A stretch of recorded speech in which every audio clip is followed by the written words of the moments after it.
My wedding planner kept pushing vendors that gave her kickbacks instead of what I wanted, so I fired her 2 days before my wedding. Vivian had seemed perfect when I hired her 8 months ago. Glowing reviews, stunning portfolio, and she promised to make my dream wedding come true within our $35,000 budget. What I didn't know was that she'd been systematically steering me toward her highest-paying kickback partners while claiming my actual choices were unavailable or over budget. The red flags started early. I wanted Henderson's Catering, known for their incredible Mediterranean menu. Vivian insisted they were booked, pushing me toward coastal events instead. Their food was mediocre and overpriced, but she claimed they were the only option for our date. When I called Henderson's directly, they had full availability. Then came the photographer. I'd fallen in love with Luna's candid artistic style. Again, Vivian claimed scheduling conflicts and recommended Brightside Photography, bland, overpriced, and oddly, her former brother-in-law. The florist she chose delivered wilted roses to my engagement party. The DJ she booked had equipment from 1995. Every vendor felt wrong, but Vivian assured me these were the best choices for our budget. I started questioning everything when my maid of honor mentioned seeing Vivian at an expensive restaurant with Coastal Events owner,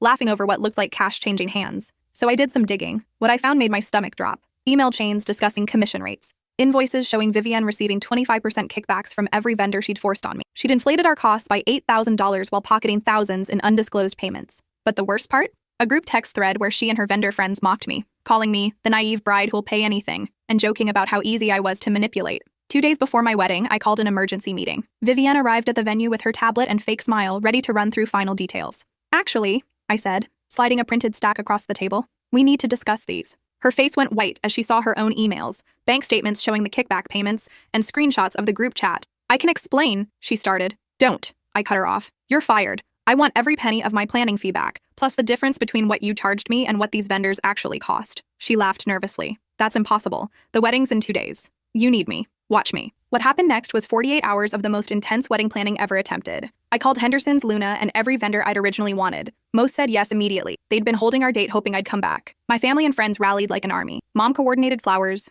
Dad handled logistics. My sister managed the timeline. By midnight before the wedding, everything was in place. The ceremony was perfect. Better than anything Vivian could have planned. But during the reception, as I was cutting the cake, my new brother-in-law, who works in financial fraud investigation, pulled me aside. The vendor kickback thing? He whispered. That's just the beginning. I ran Vivian's business records. She's been doing this to brides for years, and the amounts are way larger than what she took from you. He paused, looking serious. I think she's running something much bigger than wedding planning. The words hit me like ice water. Here I was, dancing at my perfect reception, and suddenly I realized I'd stumbled into something much darker than simple vendor kickbacks. What do you mean bigger? I asked, stepping away from the cake table toward a quieter corner. My brother-in-law, David, glanced around to make sure no one was listening. I pulled her business registration, tax filings, everything I could access legally. She's got shell companies, multiple bank accounts, and transactions that don't match up with wedding planning services. He showed me his phone screen, scrolling through what looked like financial documents. Look at this. She's received payments from over 200 brides in the past 3 years. But here's the thing, the amounts don't add up. She's collecting far more money than any legitimate wedding planner would make. My stomach dropped. How much more? Conservative estimate? She's pulling in about $2 million a year. And that's just from what I can see in public records. I felt dizzy. The reception continued around us.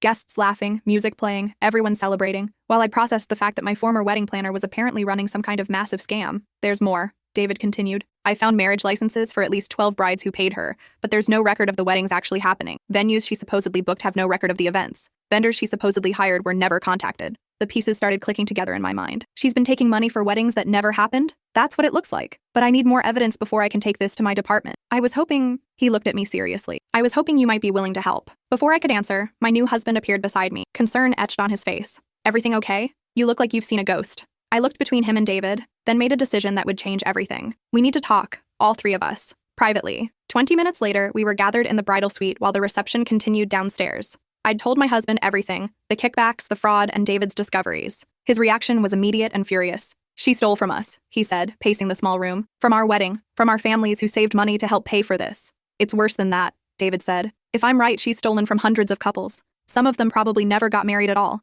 because she took their money and vanished. I sat down heavily on the small couch, my wedding dress pooling around me. The irony wasn't lost on me. Here I was in a perfect dress, having just had a perfect ceremony, while other brides were probably sitting at home wondering why their dream weddings never materialized. What do you need me to do? I asked David. I need inside information, documents, communications, anything that shows the pattern of fraud, but it has to be legal. I can't use anything obtained illegally in court. My husband sat down beside me. This is our wedding night. Are you sure you want to do this now? I looked at him. This man I just promised to love for better or worse. If we don't do this now, how many other couples will she hurt? How many other brides will have their dreams stolen? He squeezed my hand. Then we do this. Together. The next morning, while we should have been sleeping off champagne headaches and basking in newlywed bliss, I was instead calling every bride I could find who had worked with Vivian. It wasn't hard to find them. Her website testimonials were extensive, and social media made tracking down former clients surprisingly easy. What was hard was the conversations that followed. The first bride I called, Melissa, answered immediately when I explained who I was. "Oh my God," she said. "You're the first person who's believed me. Vivian stole everything from us." Melissa's story was heartbreaking. She'd paid Vivian $45,000 for her dream beach wedding. 3 days before the ceremony, Vivian claimed there was a family emergency and disappeared. The venue had never been booked. The vendors had never been contacted. The dress Melissa thought was being altered was still hanging in Vivian's office. "We had to get married at the courthouse," Melissa said, crying. "My parents flew in from Ireland. My grandmother spent her life savings on her dress for my wedding, and none of it happened. Vivian just vanished with our money." The second call was even worse. Rachel had paid Vivian for a winter wedding that was supposed to happen 6 months ago. Not only had nothing been arranged, but when Rachel tried to recover her money, Vivian threatened to sue her for breach of contract. "She had lawyers send me letters saying I'd violated our agreement by not maintaining faith in the planning process," Rachel explained. "I was so intimidated I just gave up. We're $38,000 in debt because of her." By noon, I'd spoken to 8 brides. All had similar stories. All had lost between $25,000 and $60,000. All had been threatened with legal action when they tried to get their money back. David was documenting everything, creating a case file that grew thicker with each phone call. But we needed more than victim statements. We needed proof of the systematic fraud. That's when I remembered something. The group chat, I told David. The one where she mocked me. If she's been doing this for years, there might be other conversations, other evidence. "Do you still have access to any of her accounts or systems?" David asked. "No, but..." I paused, thinking. I might know someone who does. Tiffany had been Vivian's assistant for the past 2 years. She'd seemed genuinely sweet during our planning process. Always apologetic when things went wrong, always promising to talk to Vivian about issues. I'd gotten the impression she didn't entirely approve of her boss's methods. Finding Tiffany's number took some detective work, but social media made everything possible these days. When I called, she answered on the second ring. "This is about Vivian, isn't it?" she said immediately. "I saw the wedding photos online. It looked beautiful, by the way. Much better than anything she would have planned." I was surprised by her honesty. "You knew what she was doing?" "I've known for months, but I needed the job, and she threatened to ruin my career if I said anything. She has connections everywhere in the wedding industry." I looked at David, who was listening intently. "Tiffany, I'm going to put you on speaker. I'm here with my brother-in-law, who works in financial fraud investigation. Would you be willing to help us stop her?" There was a long pause. Then, "What took you so long to ask?" The next few hours were a revelation. Tiffany had been quietly documenting Vivian's crimes for months, saving emails, screenshots, and client files. She'd watched bride after bride get scammed and had felt powerless to stop it. "She has a system," Tiffany explained as she shared file after file with us. "She targets brides from out of town who don't have local connections. She makes sure they pay everything up front, usually within the first month. Then she either does what she did to you, steers them to overpriced vendors for kickbacks, or she does what she did to the others, takes the money, and disappears completely." The files were damning. Email threads where Vivian discussed easy marks and cash cows, spreadsheets tracking which brides had paid in full and which were still milkable for additional fees, bank statements showing money flowing from bride payments into personal accounts, shell companies, and offshore transfers. "There's more," Tiffany said quietly. "She's not just targeting regular brides anymore. She started going after destination wedding clients, people with really big budgets who are planning weddings in other countries." She showed us a folder labeled International Projects. The numbers inside made my head spin. Brides paying $100,000, $200,000, even $300,000 for elaborate destination weddings that would never happen. "How is she getting away with this?" my husband asked. "Jurisdiction," David answered grimly. "If the bride is in California, the wedding is supposed to be in Italy, and the vendor is in New York. Which state has authority to prosecute? She's been exploiting the gaps in the system." By evening, we had enough evidence to bury Vivian in court, but David warned us that building a case would take time, and in the meantime, she was probably scamming more brides. "We need to stop her now," I said, "before she hurts anyone else." "I have an idea," Tiffany said, "but it's risky." Her plan was elegant in its simplicity. Vivian had been trying to land a huge client, a tech executive's daughter who wanted a $500,000 wedding. The client was supposed to visit Vivian's office tomorrow for the final contract signing. "What if the client wasn't who Vivian thought she was?" Tiffany suggested. David shook his head immediately. "I can't authorize an undercover operation. That's way outside my jurisdiction." "I'm not asking you to authorize it," I said, understanding Tiffany's plan. "I'm just a bride who wants to protect other brides." The next morning, I walked into Vivian's office wearing a blonde wig, designer clothes borrowed from my sister, and enough makeup to ensure I looked nothing like the woman who'd fired her 3 days earlier. Tiffany had set up the meeting perfectly. According to Vivian, I was Celeste Montclair, daughter of a tech mogul, planning a wedding at a private island in the Caribbean for 300 guests. Vivian's eyes lit up with dollar signs the moment I walked in. "Celeste, darling," she gushed, embracing me like we were old friends. "I'm so excited to discuss your special day. Tiffany's told me about your vision, and I think we can create something absolutely magical." What followed was the most disturbing 90 minutes of my life. Vivian laid out her scam with breathtaking audacity, probably because she thought she was dealing with someone who had more money than sense. Now, for a wedding of this caliber, I'll need the full payment up front, she explained, pulling out a contract. $485,000 due today. This covers everything. Venue, catering, flowers, entertainment, accommodations for your guests. I pretended to study the contract while secretly recording everything on my phone. This seems reasonable. And you guarantee everything will be perfect? Absolutely. I have exclusive relationships with the finest vendors in the Caribbean. Your guests will never forget this experience. What she didn't mention was that several of the vendors listed in the contract didn't exist. David had verified this the night before. Others existed, but had never heard of Vivian or her company. I do have one concern, I said, channeling every entitled rich girl stereotype I could think of. I've heard stories about wedding planners disappearing with deposits. How do I know I can trust you? Vivian's smile never wavered. Darling, I've been in this business for 15 years. Look around this office. Do I look like someone who would risk my reputation over one wedding? The office was impressive, I had to admit. Marble floors, expensive furniture, walls covered with photos of beautiful weddings. What I now realized were probably all stolen from real photographers' portfolios. Of course, she continued, if you're still concerned, I can put you in touch with some of my recent clients. They'll tell you exactly how satisfied they were with my services. I bet they would. That would be wonderful, I said. Could you give me their contact information? She rattled off 3 names and phone numbers. I recognized 2 of them from my calls the day before. Brides whose weddings had never happened. After 90 minutes of listening to Vivian describe vendors who didn't exist, venues that had never heard of her, and services she would never provide, I stood up to leave. I'll need to discuss this with Daddy, of course, I said, playing the part perfectly. But I think we can move forward. Should I bring a cashier's check tomorrow? Perfect, Vivian said, shaking my hand. I'll have everything ready for your signature. I walked out of her office with a signed contract, recorded confessions of fraud, and contact information for vendors who would testify they'd never worked with her. But most importantly, I had the location of her personal safe. She'd opened it during our meeting to show me insurance documentation for the vendors. That evening, David met with his supervisor and the district attorney. Within hours, they had warrants for Vivian's arrest, seizure of her assets, and search of her office. The raid happened at 6 a.m. the next morning. I wasn't there to see it, but Tiffany was. She called me immediately afterward, crying and laughing at the same time. They got everything, she said. Bank records, client files, contracts for weddings that were never going to happen. And the safe. It was full of cash and hard drives with even more evidence. What about Vivian? Gone. Her apartment was cleaned out. But they found something interesting. Plane tickets to Grand Cayman under 3 different names. She'd run, but she hadn't gotten far. Airport security found her trying to board a flight using false identification. When they arrested her, she was carrying $127,000 in cash and external hard drives containing financial records for what appeared to be an international wedding planning scam. The investigation that followed revealed the true scope of Vivian's operation. Over 3 years, she'd stolen approximately $4.2 million from 278 couples across North America. Some had lost their entire wedding budgets. Others had been forced into debt trying to salvage their special days. But the real shock came when investigators traced her financial records. The wedding planning scam was just the tip of the iceberg. She's been running a network, David explained during one of our many conversations over the following weeks. Wedding planners in 12 different cities, all using the same methods. They're franchising fraud. The other wedding planners were arrested within days. Each had been operating independently but following Vivian's blueprint. Target out-of-town brides, demand upfront payment, then either disappear or steer clients to non-existent vendors for kickbacks. The victims ranged from young couples who'd saved for years for their dream weddings to wealthy families who'd been bilked out of hundreds of thousands of dollars. Several couples had been forced to cancel their weddings entirely. Others had ended up in debt that would take years to repay. During the investigation, I became something of an unofficial victim advocate. Reporters wanted to know how I'd uncovered the scam. Other brides called asking for advice on recovering their money. Law enforcement agencies in multiple states needed testimony about Vivian's methods. The media attention was overwhelming. Bride Exposes $1 million wedding scam appeared in newspapers across the country. I did interviews with local news stations,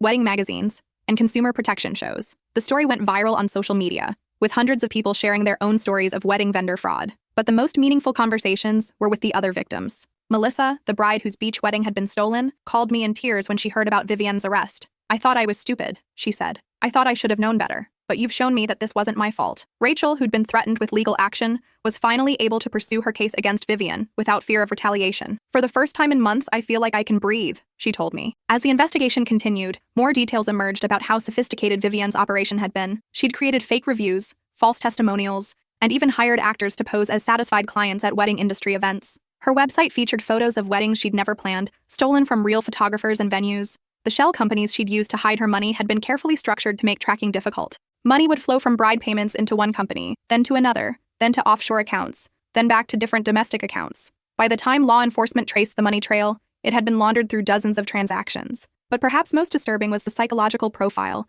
that emerged during her trial. According to court-appointed psychiatrists, Vivian showed classic signs of narcissistic personality disorder, combined with sociopathic tendencies. She genuinely didn't understand why stealing people's wedding money was wrong. She sees her victims as resources to be exploited, the psychiatrist testified. In her mind, their emotional attachment to their weddings is a weakness she can manipulate for profit. The trial lasted 6 months. I testified for 3 days, describing not just my own experience, but also the investigation that had led to Vivian's capture. The prosecution used my recordings of our final meeting as key evidence of her intent to defraud. Vivian's defense was predictable. She claimed the brides had unrealistic expectations, that market forces had made their weddings impossible to execute, that she'd been trying to protect them from disappointment by steering them toward more affordable options. No one bought it. The evidence was too overwhelming. Bank records showing money flowing from bride payments directly into her personal accounts. Contracts for venues that had never been booked. Vendor agreements for services that had never been provided. Text messages mocking the naive brides and calculating how much money could be extracted from each one. When the verdict came back, guilty on 127 counts of fraud, money laundering, and identity theft, I felt a satisfaction I'd never experienced before. Justice wasn't just an abstract concept anymore. It was watching someone who had caused so much pain finally face consequences for their actions. Vivian was sentenced to 12 years in federal prison and ordered to pay $4.2 million in restitution to her victims. The judge described her crimes as a systematic exploitation of one of the most important days in people's lives. But even with the conviction, recovery was complicated. Much of the stolen money had been spent or hidden in accounts that investigators couldn't locate. A victim compensation fund was established, but most couples would only recover about 30 cents on the dollar. Still, for many victims, the validation was almost as important as the money. They weren't stupid. They hadn't been careless. They'd been targeted by a sophisticated criminal who had made a career out of exploiting people's dreams. The wedding industry also began implementing new protections. Trade associations established verification systems for wedding planners. Payment processing companies started flagging large upfront payments. Several states passed laws requiring wedding vendors to carry bonding insurance. As for me, the experience changed my perspective on everything. I'd started out just trying to have a perfect wedding, and ended up uncovering a criminal enterprise that had hurt hundreds of people. But it also brought unexpected opportunities. Several law firms offered me jobs as a fraud investigator. Consumer protection organizations wanted me to speak at conferences. A publisher approached me about writing a book on wedding scam prevention. I decided to do something different. With the settlement money I eventually received, plus donations from other victims who wanted to help, I started a nonprofit organization dedicated to protecting couples from wedding fraud. We verify vendor credentials, investigate complaints, and provide legal support to victims of wedding scams. The organization, which I named Authentic Weddings Foundation, now operates in 15 states. We've helped recover over $800,000 for scam victims and prevented an estimated $2.3 million in fraudulent transactions by flagging suspicious vendors before couples sign contracts. But the most rewarding part is the letters I receive from couples whose weddings we've helped protect. They send photos of their perfect days, stories of vendors who exceeded their expectations, thank you notes for helping them avoid the nightmare that almost destroyed their dreams. 3 years after my own wedding, which remains perfect in every way that matters, I received a call that brought everything full circle. It was from a bride named Amanda, who was planning her wedding in the same city where I'd lived when I met Vivian. I almost hired someone named Vivian Castillo, Amanda said. But when I Googled her name, your story came up. I wanted to thank you for saving me from making the biggest mistake of my life. Vivian Castillo. I'd never heard that name before. Some quick research revealed that someone matching Vivian's description had been advertising wedding planning services under a new identity, less than 6 months after her release from federal prison. It seemed she was already back to her old tricks. I called David immediately. Within hours, law enforcement was investigating the new identity. Within days, they had enough evidence to arrest her for violating her parole terms. This time, when she was sentenced, the judge wasn't taking any chances. It's clear that you view the justice system as simply another obstacle to overcome, the judge said before sentencing her to an additional 8 years in prison. Perhaps a longer period of incarceration will provide you with the time necessary to reconsider your approach to life. As I left the courthouse that day, I felt a sense of closure I hadn't expected. The woman who had tried to steal my perfect wedding had been stopped. Permanently this time. The couples she might have victimized would never know how close they'd come to disaster, and that was exactly how it should be. But more importantly, I'd learned something about myself that I never would have discovered otherwise. Sometimes the worst experiences in life lead to the most meaningful purposes. Sometimes what starts as a personal injustice becomes an opportunity to protect others from the same pain. My wedding was perfect, but not because of perfect flowers or flawless photography. It was perfect because it brought me and my husband together as partners in something larger than ourselves. It was perfect because it led us to discover that we were the kind of people who would fight for justice, even when it wasn't convenient or comfortable. And it was perfect because it taught me that real satisfaction doesn't come from getting what you want. It comes from protecting others from losing what they deserve. Last month, I received an invitation that made me smile. Melissa, the bride whose beach wedding had been stolen by Vivian, was finally getting married. The invitation included a note. Thank you for showing me that dreams delayed are not dreams denied. This wedding will be perfect because it's real. I wouldn't miss it for the world. At Melissa's wedding, as I watched her dance with her new husband on the beach she'd dreamed of for years, I thought about how strange life can be. What had started as the worst crisis of my wedding planning had become the foundation for everything meaningful that followed. The reception was everything Melissa had wanted. Intimate, beautiful, and absolutely authentic. Every vendor was exactly who they claimed to be. Every detail had been verified, double-checked, and confirmed. The couple had worked with my foundation to ensure that every penny of their budget went toward their actual wedding, not into the pockets of fraudsters.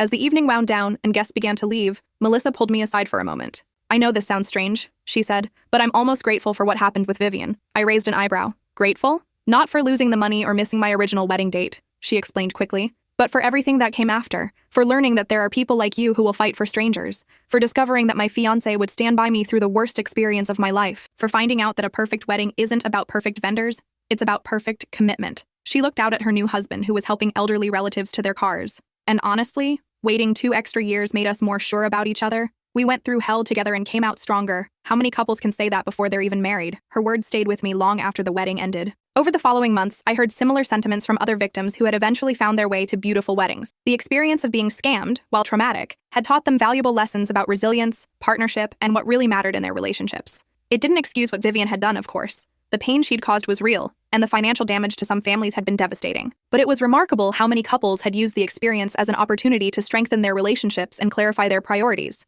This pattern became even clearer as my foundation continued to grow. We started offering not just fraud protection services, but also counseling and support for couples who had been victimized by wedding scams. What we discovered was that many of these couples ended up with stronger marriages than those who'd had perfectly smooth wedding planning experiences. Crisis reveals character, one of our counselors explained. Couples who can navigate a major financial and emotional trauma together before their wedding are often better prepared for the challenges that marriage inevitably brings. The foundation's success also attracted attention from law enforcement agencies across the country. We began partnering with the FBI's white-collar crime division to identify and investigate wedding-related fraud. Our database of verified vendors became a national resource for couples and law enforcement alike. But perhaps the most unexpected development was the number of reformed wedding vendors who reached out to us, wanting to share information about industry practices that bordered on fraudulent. One former wedding planner, Trevor, contacted us after reading about our work in a trade magazine. I never stole money like Vivian did, he explained during our first phone call. But I did things I'm not proud of. Inflated costs, steered clients to vendors who paid me kickbacks, charged for services that weren't really necessary. I want to help you identify other planners who might be doing the same thing. Trevor's information proved invaluable. He helped us understand the gray areas of wedding vendor ethics,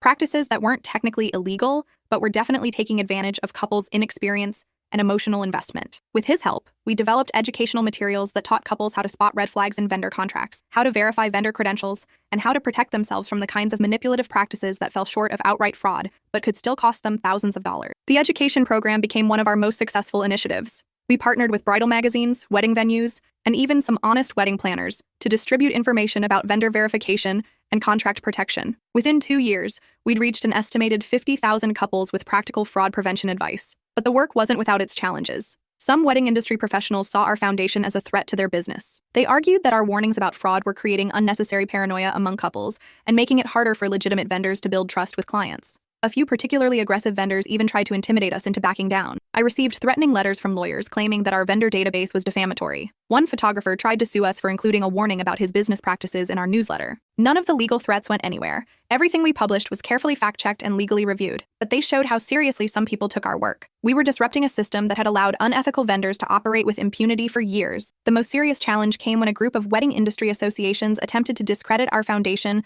by claiming that we were creating unnecessary fear among couples. They organized a public relations campaign suggesting that wedding fraud was extremely rare and that our work was damaging the industry's reputation. Their argument might have gained traction, except for one crucial factor. By that time, we'd helped recover over $1.5 million for fraud victims and prevented an estimated $4 million in additional losses. The numbers spoke for themselves. We responded to the industry criticism by partnering with ethical wedding vendors who wanted to distinguish themselves from the unscrupulous operators. We created a certification program that allowed honest vendors to demonstrate their commitment to transparency and fair dealing. The certified vendor program was an immediate success. Couples loved having a reliable way to identify trustworthy vendors, and ethical businesses appreciated the competitive advantage that certification provided. Within 6 months, over 300 vendors across 12 states had earned our certification. But the real validation came from an unexpected source: Vivian herself. During her second trial, prosecutors used our foundation's research as evidence of the broader pattern of wedding industry fraud that her operation had exploited. Our database of victim reports, vendor verification records, and industry practice documentation helped demonstrate that Vivian's crimes weren't isolated incidents,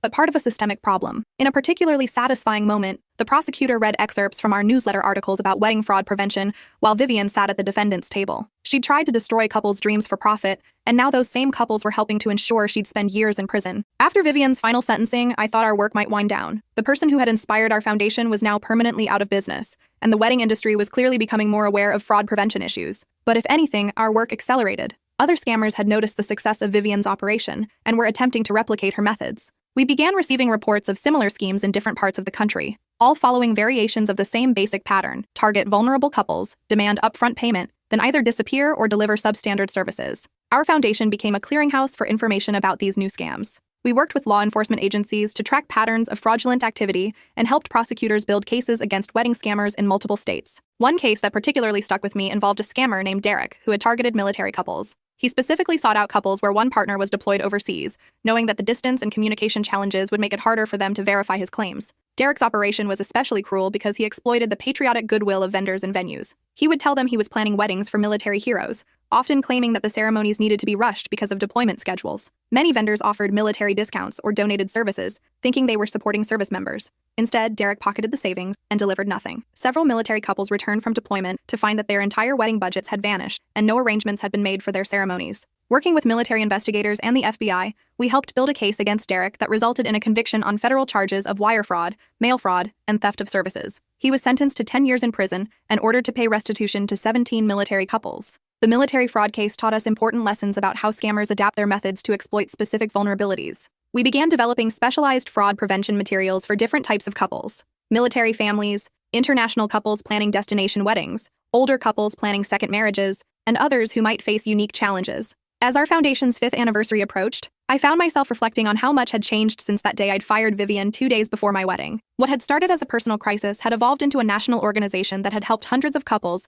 and changed how the wedding industry thought about fraud prevention. But the most meaningful changes were personal. My marriage, forged in the crisis of discovering we'd been scammed, had grown stronger with each challenge we'd faced together. My husband had become not just my partner in life, but my partner in the mission to protect other couples from what we'd experienced. David, my brother-in-law, who had first recognized the scope of Vivian's crimes, had left his job in financial fraud investigation to become our foundation's director of law enforcement relations. His expertise in tracking financial crimes had been crucial to our success in helping prosecutors build cases against wedding scammers. Tiffany, Vivian's former assistant who had provided the evidence that brought down the operation, had become our foundation's vendor verification specialist. Her inside knowledge of how fraudulent wedding planners operated made her uniquely qualified to spot red flags in vendor contracts and business practices. Even Melissa, the bride whose beach wedding had been stolen, had found a way to turn her experience into something positive. She'd started a support group for fraud victims and had become one of our most effective advocates for legislative changes to protect couples from wedding scams. The anniversary celebration we planned was modest: a dinner for our staff, board members, and some of the couples we'd helped over the years.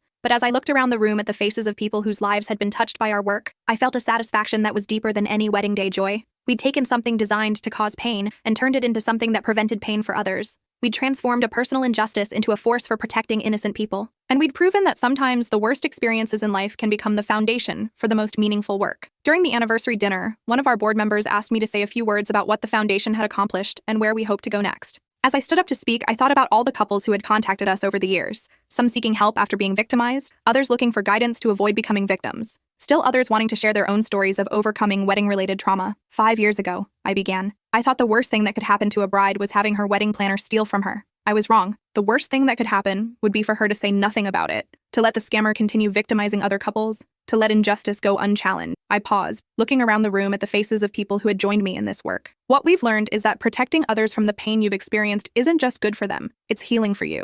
Every couple we've helped avoid a scam, every dollar we've recovered for victims, every fraudulent vendor we've exposed has been a step toward transforming our worst experience into our most meaningful contribution. The applause that followed was warm and sustained. But what meant more to me were the individual conversations that happened afterward. Couples thanking us for helping them avoid scams, vendors telling us how our certification program had improved their businesses, law enforcement officers explaining how our research had helped them build stronger cases against fraudsters. But the conversation that meant the most came from someone I hadn't expected to see. As the evening was winding down, a young woman approached me hesitantly. She looked to be in her mid-20s, with the kind of nervous energy that suggested she was working up courage to say something important. "Excuse me," she said quietly. "Are you the bride who exposed Vivian Morrison?" I nodded, curious about what she wanted to tell me. "My name is Jennifer," she continued. "I'm Vivian's daughter." The room seemed to go quiet around us, though I'm sure the conversations continued normally. I just couldn't hear anything except my own heartbeat. "I wanted to thank you," Jennifer said, her voice getting stronger, "for stopping her, for making sure she couldn't hurt anyone else." I didn't know what to say. In all my years of working on wedding fraud prevention, I'd never considered how the families of scammers might be affected by their crimes. "She destroyed our family long before she destroyed those weddings," Jennifer continued. "My childhood was a series of moves whenever her schemes caught up with her. I watched her lie to everyone, clients, vendors, even family members. I knew what she was doing was wrong, but I was too young and too scared to do anything about it." She paused, looking down at her hands. "When I saw the news about her arrest, I was relieved. Finally, someone had been brave enough to stand up to her. Finally, she would face consequences for what she'd done. I'm sorry you had to go through that," I said, meaning it completely. That must have been incredibly difficult. It was, but you know what's made it easier? Seeing what you've built from the experience, knowing that her crimes led to something that protects other people. It helps me believe that good can come from even the worst situations. Jennifer reached into her purse and pulled out a small envelope. I wanted to give you this, she said, handing it to me. It's not much, but I wanted to contribute to your foundation. I start nursing school next month, and I know what it's like to budget carefully for important goals. I want to help make sure other couples don't have their dreams stolen like my mother stole from so many people. The envelope contained a check for $200, probably a significant amount for a student about to start an expensive program. But the number wasn't what mattered. What mattered was the recognition that even the people closest to the perpetrators of these crimes understood the importance of our work. Thank you, I said, accepting the check. This means more than you know. There's something else, Jennifer said. I'm getting married next summer, and I want to use your foundation's services to verify all my vendors. I want to be absolutely sure that my wedding is everything my mother's victims deserve to have. As Jennifer walked away, I realized that our work had come full circle in a way I'd never anticipated. We weren't just protecting couples from scammers. We were helping the families of scammers break the cycle of deception and find their own path to authentic relationships. The foundation's success continued to grow over the following year. Our vendor certification program expanded to include vendors in 23 states. Our educational materials were being used by bridal magazines, wedding venues, and even high school consumer education classes. But perhaps most importantly, we'd helped create a culture of accountability in the wedding industry. Vendors knew that unethical practices could result in investigation and exposure. Couples knew to ask questions and verify claims before signing contracts. The days when scammers like Vivian could operate with impunity were largely over. As I write this 7 years after firing Vivian 2 days before my wedding, I'm preparing for another significant milestone. The foundation is becoming financially self-sustaining through our certification program fees and educational material sales. We'll no longer need donor support to continue our work protecting couples from wedding fraud. The transformation feels complete. What began as a personal catastrophe became a mission of protection and justice. What started with one scammer targeting one bride became a national movement that has helped thousands of couples and changed an entire industry. But the most important transformation was personal. I learned that I was the kind of person who would fight for justice, even when it was difficult. I discovered that my husband was the kind of partner who would stand beside me in that fight. And I found that my family and friends were the kind of people who would support a cause bigger than themselves. My wedding was perfect, not because everything went according to plan, but because it revealed the character of everyone involved. And in the end, that's what really matters on your wedding day. Discovering that the people you've chosen to share your life with are worthy of that choice. Vivian is still in prison, with 4 years remaining on her sentence. According to reports from the correctional facility, she's been a model prisoner, participating in educational programs and expressing regret for her crimes. I hope that's genuine. I hope she's learned to value other people's happiness as much as her own profit. But even if she hasn't changed, it doesn't matter anymore. The system that allowed her to operate has been transformed. The couples she might have victimized are protected. The justice she avoided for so long has finally been served. And sometimes, late at night when I'm working on foundation business, I think about all the weddings that have happened safely because of the work we started. All the couples who celebrated their perfect days without fear, without being scammed, without having their dreams stolen. That's the real victory. Not the punishment of the wrongdoer, but the protection of the innocent. Not the satisfaction of revenge, but the joy of prevention. My wedding planner tried to steal my perfect day. Instead, she gave me the perfect purpose.